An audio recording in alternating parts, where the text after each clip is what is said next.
Domain has revised Sydney's auction clearance rates down. Let's have a look. Hello everyone, Florian Heiser here, and welcome to another episode of Heiser Says. I've got my stein of coffee and I thought we would have a look at changes to the Sydney auction clearance rates.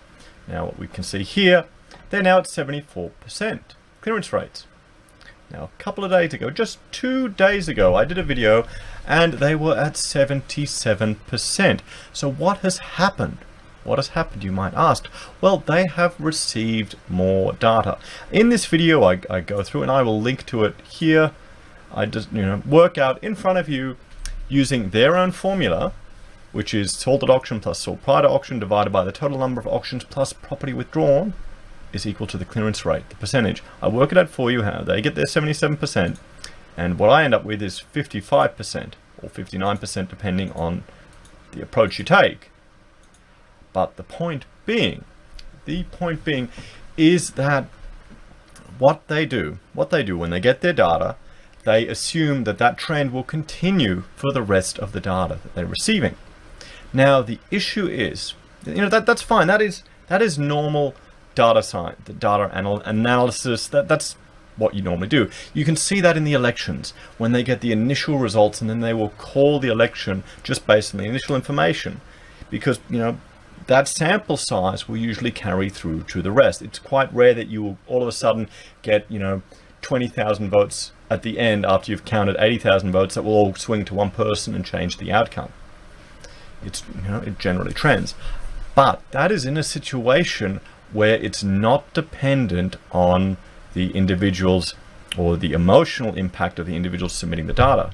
I would say, and we are seeing this here because now the clearance rate has dropped 3%, which is 10% shift, about a 9% shift in 2 days.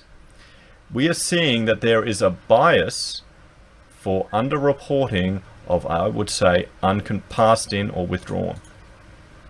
So there's a bias for underreporting these ones, and they've admitted to that in the comments, and all the data scientists are going, oh well, it's still on trend. Even if you compare it to the past, it's still the same. The trend is what matters. I would argue, no, the trend isn't, and we'll go through this in a moment. I'll jump back here, and there's a few things I want to draw to people's attention, and these are some books that I'm going to encourage everyone to read. These are by Robert B. Cialdini. Now, the reason I'm bringing this to people's attention, one is Influence, the Science and Practice of Persuasion, or Influence, the Science and Practice. Then there is Persuasion, a revolutionary way to influence and persuade. And then there is Influence, the Psychology of Persuasion. And I will link to these books. You can see I purchased this one on the 31st of January last year. Wow, it's a long time ago now. I will link to the Amazon referral links if you'd like to support the channel. But if you haven't read these books, I recommend that you grab them. Because what is important here, and what some people don't understand, is what a data analyst may say is perfectly fine to just trend that up. There will be a slight change, but that's acceptable. Is not, well, I would say is concerning, because people are using this data to make lifelong decisions, and the data that's being presented will have a persuasive effect. If you let's say a circumstance, if say, you see auction clearance rates, there's a 7 at the front there instead of 69%. Do you think that would make a psychological difference? It would be more persuasive, particularly if there's a shift from 1 month to another, even if it goes over a 10. You see it whenever you're trading in shares or other things. There'd be like, when it hits at $1,000 or $2,000, there's that psychological barrier there. It makes a difference. That's what people are. We are influenced by what we see, how we're information that is provided to us. Often it'll be trends or changes in information that is more important than the actual information, because we are not, people are not designed to analyze statistics. They will respond to trends, and often this can be used to induce fear and emotional responses, and people will get fear of missing out, and that is how they will make these decisions. So I would argue that one of the biggest problems we're having with the methodology that Domain and some of the others are doing is because they're advertising this data, and sure, they're revising it, but have you ever seen a newspaper article, and let me know in the comments, have you ever seen a newspaper article that says, oh, Sydney's clearance rate has been revised by 10% down or 3% down since last week, or since Monday? I don't. Let me know if you have, please, because I'd like to see it. Because we're in the social media world, we're in the instant gratification world, so people are going to leap onto the first number they see. The 77%. So Melbourne as well. Melbourne's down too. Melbourne's down. Adelaide, Brisbane. We'll have a look. So Adelaide, Brisbane, Canberra. How are they doing? Adelaide, Brisbane, Canberra. Canberra's gone up. So there you go. It's gone up. Brisbane. It's gone down. It's gone down a fair bit, from 49% to 43%. That's a big jump. It'll be even more if it goes under 40. So what am I suggesting should be done? What am I suggesting should be done? I think because there needs to be an appreciation that these people are going to make decisions based on this information. They're going to be making lifelong financial decisions on it. It's going to have a tremendous impact on the economy. There needs to be a greater representation of the range of the data that is being put forward here. So the average person that is exposed to this may question it and may challenge it. That is what needs to happen, because people are going to respond to it. So let's say, we got this data here. We need to put a range underneath, down here to here, down here to here, down here and here. Okay, it's terrible drawing. I'm not getting out the surface for this one. But you know what I mean. That needs to be represented. That needs to be clearly articulated. And the media needs to be encouraged to shoehorn it. Okay, because guys, this is going to have a tremendous influence on people, and it will persuade people to make decisions. So let's have a look. Let's jump back here and have a look. So they've got the clearance rate, which is now sitting at 74%. So we were at 77%. So a 3% change.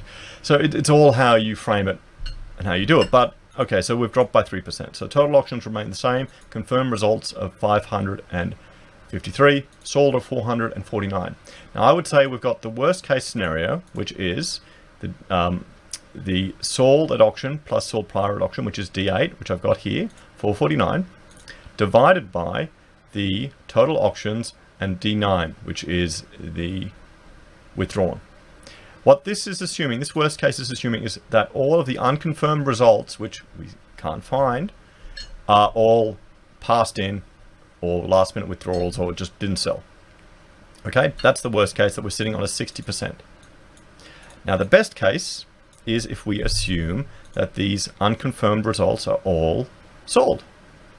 100% all sold. Every single one of those 141 are sold. So using the formula here, we get a result of 179. So what I did is I added the unconfirmed just to the sold and did the rest of the calculations. And that gave me 590. So see, 449 plus 590.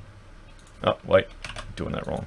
Yeah, 1,000 sold. I mean, okay, we are in the world of negative interest rates, so, maybe we could just say 1,000 houses sold. So that is the upper limit.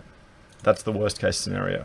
Now, I would argue, because we've seen that shift from 77 down, that it obviously isn't trending to, there is a bias towards underreporting the unconfirmed sales.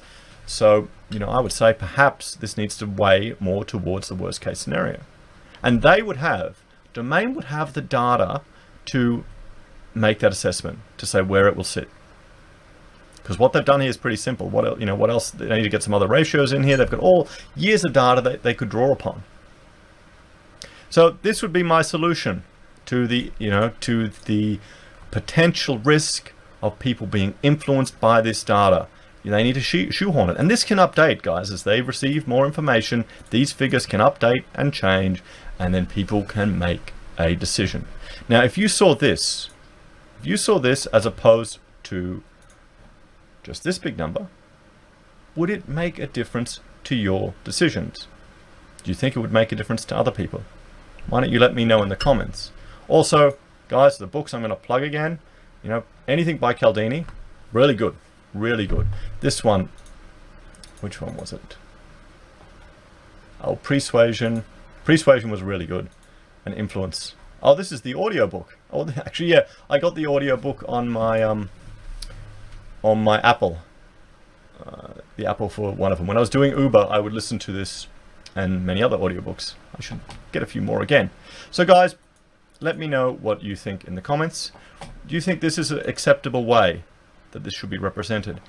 I mean, honestly, I think the problem here is there is the body of knowledge of the people that are processing the data and saying what is appropriate isn't well versed enough in the influence of persuasion, psychology, and marketing. And the marketing people who are influenced, who are well versed in that, probably don't have the desire to question the data. I mean, of course, you want to present it in the best possible light because, well, they've got other businesses that reap those rewards. Anyway, guys, let me know what you think in the comments. Do you think this is a good solution, or do you think it isn't? And if you would like a copy of my Excel file, which I know is so advanced, but I provide those to all my Patreons and followers at Subscribestar. If you enjoy my content and want to help support the channel, that is an option you can do with a small monthly contribution. I really appreciate it, guys. I also have Amazon referral links, which I've been plugging like anything in this episode, and every little bit helps. Thank you all very much. I appreciate it. Guys, have a great day, and I will talk to you later. Bye for now.